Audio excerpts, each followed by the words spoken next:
আমি।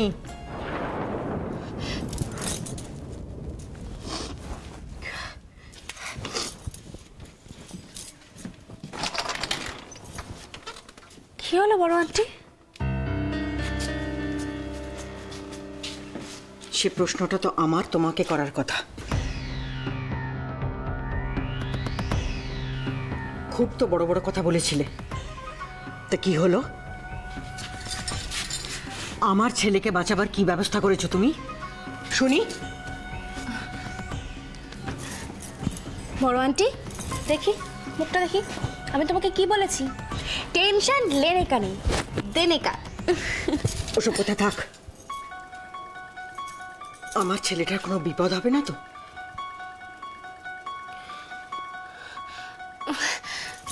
বড় আন্টি মেঘলা থাকতে যদি তোমরাই সবাই চাপ নিয়ে ফেলো তাহলে আমি কি করব বলো তো? আমি তো তোমাদের আগেও বলেছি যে আমি সমস্ত টেনশন সমস্ত চাপ আমি আমার মাথার উপর নিয়ে নিয়েছি, তোমরা কেউ কিচ্ছু ভেবো না। আর তুমি গিয়ে জিজুকে বলো যাতে ও শুধু দি ভাই আর ওর জুনিয়রকে নিয়ে ভাবে, ব্যাস। মেঘলা,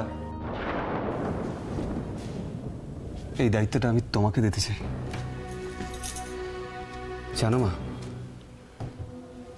আমাদের মেঘলা কারোর চোখে জল দেখতে পারে না, তাই এই আশাটাকে জিয়ে রেখেছে। সত্যিটা আমি বলবো মা। মা, মা তোমার ছেলে একটা বড় চক্রান্তের মধ্যে জড়িয়ে পড়েছে মা। সেখান থেকে বাঁচার কোনো রাস্তা খুঁজে পাচ্ছে না। মনটাকে শক্ত করো আর সবকিছু মেনে নাও মা। সব মিথ্যে কথা, মিথ্যে কথা। মেঘলা ও ও ও আমাকে ভয় পাওয়ার চেষ্টা করছে না? বলো। একদম বাজে কথা বলবি না। কি হলো মেঘলা, চুপ করে আছো কেন বলো? ও আর কি বলবে মা, এর উত্তর কারোর কাছেই নেই। এর সলিউশন খুঁজে পাচ্ছি না মা। তার মানে মেঘলা আমাকে মিথ্যে কথা বলেছিল, তাই তো? কি হলো, চুপ করে আছো কেন? উত্তর দাও। আন্টি আমি শুধু শুনছি যে জিজু আর কত বাজে কথা বলতে পারে। মানে? জিজু তুমি, আচ্ছা আন্টি আমাকে একটা কথা বলো, জিজু ছোটবেলা থেকে কনফিডেন্সের অভাবে জেতা গেমগুলো হাইরা আসতো না কেন? শুধু শুধু তুমি এরকম? না, তুমি একদম চুপ করো, আমরা কথা বলছি, আমায় বলতে দাও প্লিজ। আন্টি আমি তোমাকে বলছি জিজুর কিচ্ছু হবে না, আমি কিছু হতেই দেব না। এমন চমক আমি দেব না যে তোমরা একবারে হা হয়ে যাবে। আমি কি বলেছিলাম? मैं हूं ना।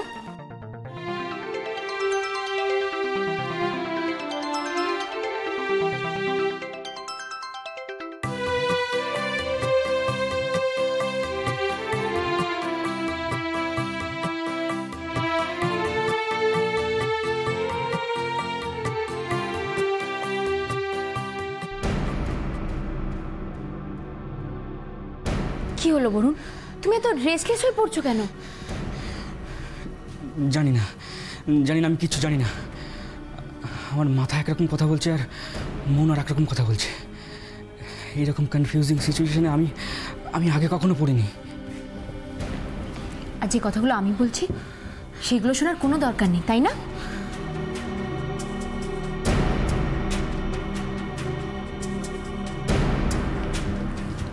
তুমি আমার উপর ভরসা করতে পারছো না?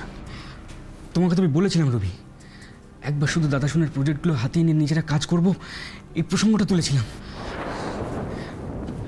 আর তাতে বাড়ির লোকের সামনে আমাকে কত অপমানিত হতে হয়েছে। এরপর যদি আরো বড় কিছু করার কথা ভাবি তাহলে। তোমাকে কেউ বুঝতে পারছে না, তাই তুমি যখন এই সব কিছুর মালিক হয়ে যাবে, তোমার মা বাবাকে আর কারোর আঙুলের ইশারায় চলতে হবে না।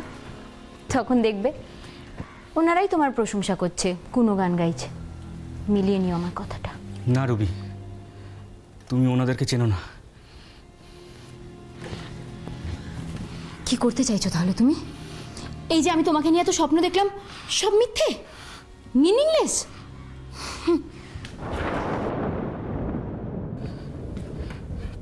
রবি, বিশ্বাস করো রবি, আমার ভীষণ ভয় করছে। ভয় পেও না বরুণ, একদম ভয় পেও না। ঝড় উঠেছে, ঝড়, আর এই ঝড়ে অনেক কিছু উড়ে যাবে, কিন্তু তোমাকে তোমাকে এই ফাঁকেই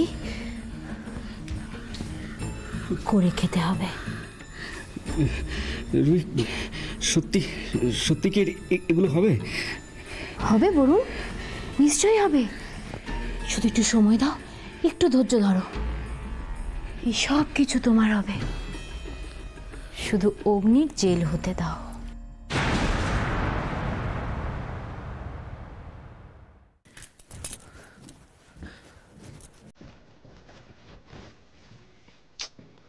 কত দেরি হয়ে গেল, উনি আসছে না কেন এখনো?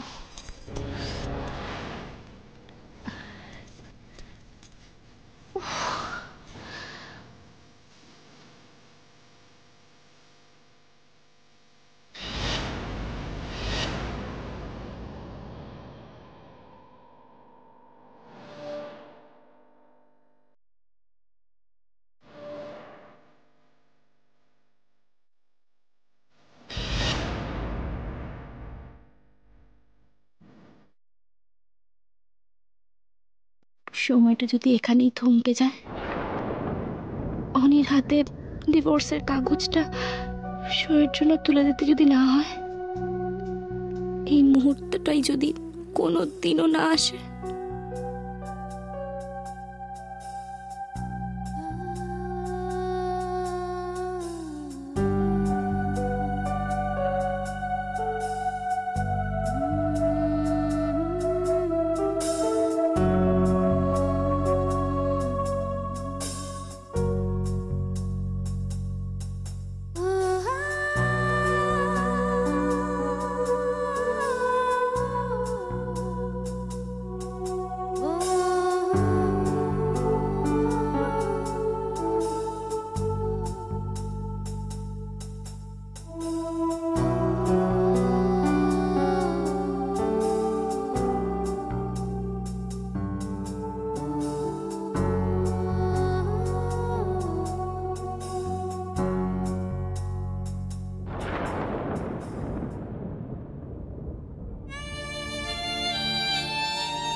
তোমায় কিচ্ছু বলতে পারছি না আমি, অথচ গুমড়ে গুমড়ে মরছি। সবকিছুর জন্য শুধু আমি দায়ী, আমি দোষী। কোনোদিন তো কারোর কথা শুনে চলিনি, মা বাবা জেম্মা দি ভাই কাউকে কোনোদিন রেসপেক্ট করিনি।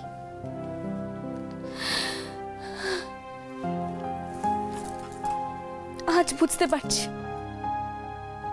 যখন কেউ আমার রেসপেক্ট নিয়ে খেলা করছে, ভুলগুলো নিজের ইচ্ছে মতো করেছি। তাই এবার যেটা করব সেটাও নিজের ইচ্ছেতেই করব।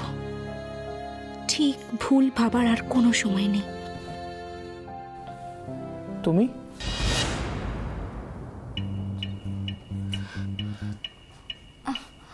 মানেটা কি? আমাকে কি তুমি এই ঘরে প্রথমবার দেখছো নাকি? আর এই যে মিস্টার, এত রাত অবধি কোথায় ছিলে? হ্যাঁ, তোমার হাতে কি? অনি, অমনি কথাটা ঘুরিয়ে দিলে। হ্যাঁ, কি লুকোচ্ছ তুমি? প্রেমপত্র।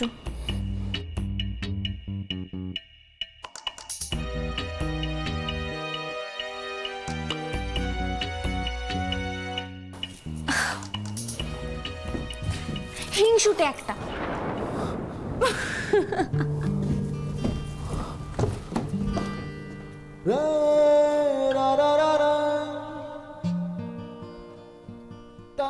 পাগলি।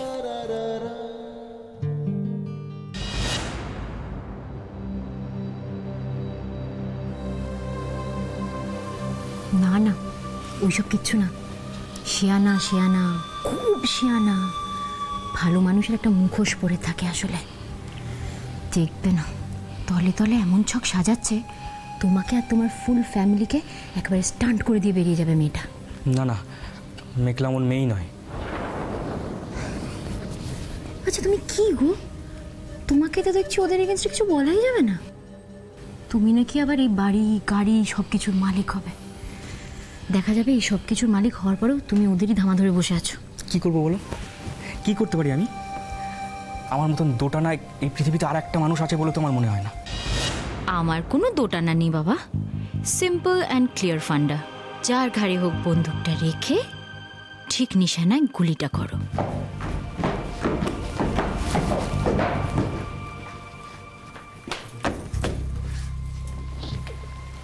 কি হলো বলো তো?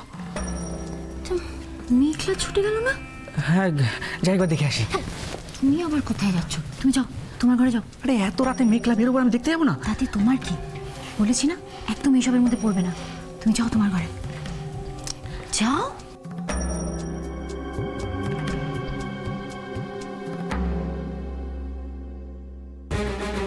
ব্যাপারটা কি? ভাঙন ধরেছে মনে হচ্ছে। ওয়াও, এটা তো গুড নিউজ। ঋষিকে জানাতে হচ্ছে। না, তার আগে একবার নিজের চোখে যাচাই করে নি ব্যাপারটা। ইয়েস। কিন্তু গেল কোথায় মেয়েটা? অন্ধকারে তো দেখলামও না ঠিক করে। দেখে না, ওই রুমটায়। ওসব আমার জানার দরকার নেই। আমার রুবিকে একদম ভরসা হয় না। আরে না না না না, তুমি যা ভাবছো তেমন কিছু হয় না। তুমি জানো না, ওইসব মেয়েকে না বিশ্বাস করতে নেই। আরে বাবা, আয়ুষকে কম জ্বালিয়েছে। আরে বাবা, সে তো ওই, আচ্ছা তুমি তো কারণটা জানো নাকি? তুমি অগ্নির কথা বলছো তো? হ্যাঁ। অগ্নি এখন বিপদে পড়েছে, ওকে ছেড়ে এখন বরুণের মাথা চিবিয়ে খাচ্ছে। না না না, বরুণকে আমি চিনি। বরুণ ওসব মেয়েদের পাত্তাও দেবে না। আচ্ছা তুমি কি গো, তোমার চোখে কিছু পড়ে না? দুজনে সারা দিন ফুসুর ফুসুর গুজুর গুজুর করছে। আহা, কি আশ্চর্য! চুপ করো তো, চুপ করো, এত উত্তেজিত হয় না। একে অশান্তি শেষ নেই, তার মধ্যে তুমি আবার শুরু করলে। অশান্তি অশান্তি আরো বাড়বে, বুঝেছো? নিশ্চয়ই বরুণের মাথায় কুবুদ্ধি ঢোকাচ্ছে, নাহলে বরুণের মতো ছেলে এরকম কথা বলে? কি বলেছে? জানো, অগ্নির এখন এই অবস্থা, বলছে কিনা ব্যবসা ভাগ করে নেবে। কি?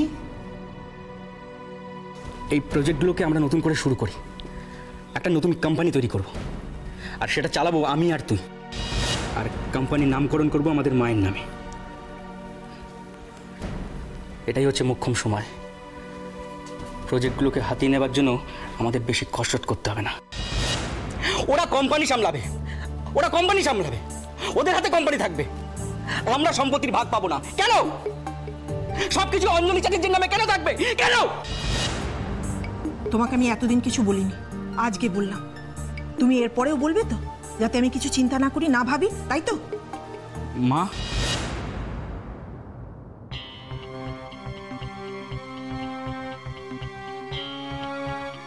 এই প্রসঙ্গে বেশি কথা হলে বরুণের জেদটা আরো বেড়ে যেতে পারে।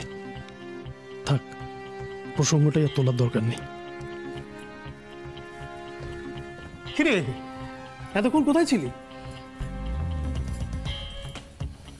বরুণ, আমাদের সবার কথা বাদই দে। পৃথিবীতে এমন একজন আছে যে নিজের থেকেও তোকে বেশি ভালোবাসে, ভরসা করে। তার মনে তুই দুঃখ দিস না। যা তোর মায়ের কাছে যা। তোকে কাছে না পেলে তার আবার কুচিন্তা বেড়ে যায়।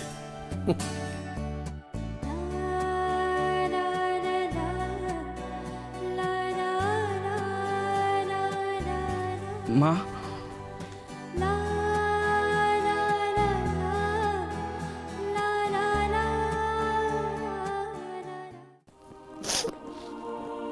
তুমি কোথায় মা?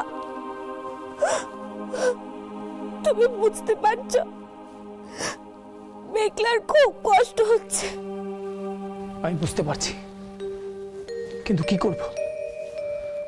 দাদা শোনার ব্যাপারটা নিয়ে বাড়ির সবাই আমাকে এমনভাবে প্রশ্ন করছে যে আমি কাউকে কিছু বলতেই পারছি না যে দাদা শোনা কোনো দোষ না করে অনেক বড় শাস্তি পেতে চলেছে। না, আমি দোষ করেছি, তাই জন্যই তো আজ আমি এত শাস্তি পাচ্ছি। আমি অনেক দোষ করেছি, অনেক পাপ করেছি, অনেক কষ্ট দিয়েছি সবাইকে, কিন্তু গড তো আমাকে শাস্তিটা অন্যভাবেও দিতে পারতো। বলো,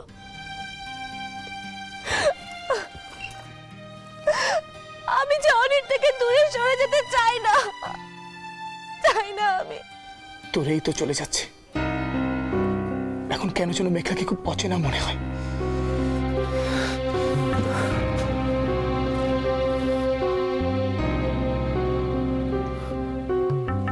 এমনটা তো আগে ছিল না। ও যতই বলুক আমরা দুজন বন্ধু, কিন্তু আমি তো ওর চোখে আমার জন্য ভালোবাসা দেখেছিলাম। কেন আজও দেখি।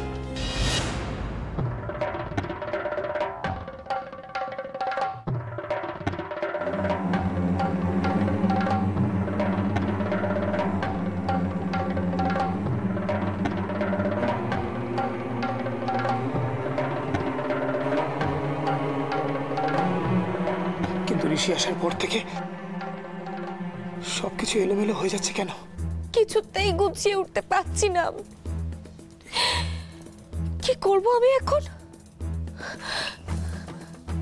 আমার হাতে সময় যে খুব কম। বাড়ি চলে গিয়ে 24 ঘন্টার মধ্যে দেখো যে ঋষি চাইলে কি করতে কি না করতে পারে। কাকে বলবো আমি কতটা হেল্পলেস? আজ আমার জন্য আমার ফ্যামিলি, অনির ফ্যামিলি, আমার দাদু দিম্মা সবাই বিপদে। ঋষি বিশাল বড় একটা ট্র্যাপ কষেছে। ও আমাকে ফাঁসাতে গিয়ে সবাইকে ফাঁসিয়ে ফেলেছে। কি করলে আমি এই বিপদ থেকে বেরোতে পারবো? কি করলে অনি বুঝবে আমি ভালোবাসি ওকে? আমারই ভুল। মেঘলা তো শুধু আমাকেই ভালোবাসে, আমাকেই। ওকে হারাবার ভয়ে আমি ওকে বারবার ভুল বুঝি।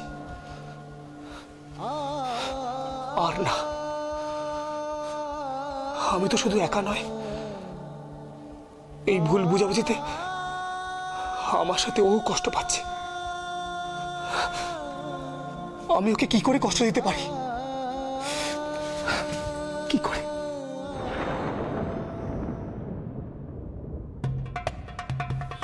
না না না,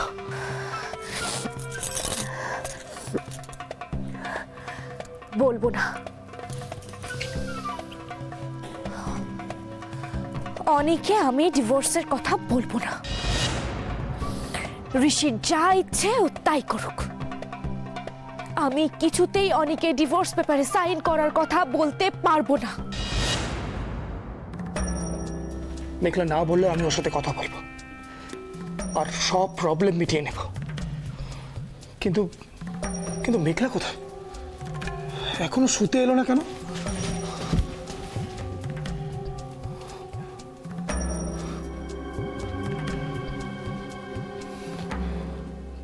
তখন ঘরে ঢোকার পর মেঘলা আমার কাছ থেকে কিছু লুকোচ্ছিল।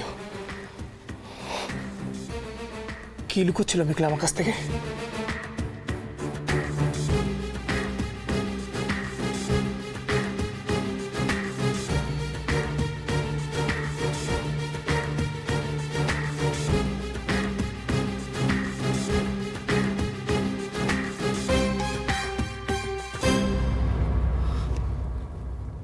কি করছি আমি?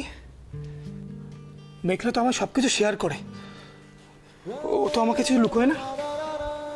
আমাকে বোকা বানানোর জন্য মনে হয় আমার সাথে মজা করছে। পাগলি একটা। নারায়ণ।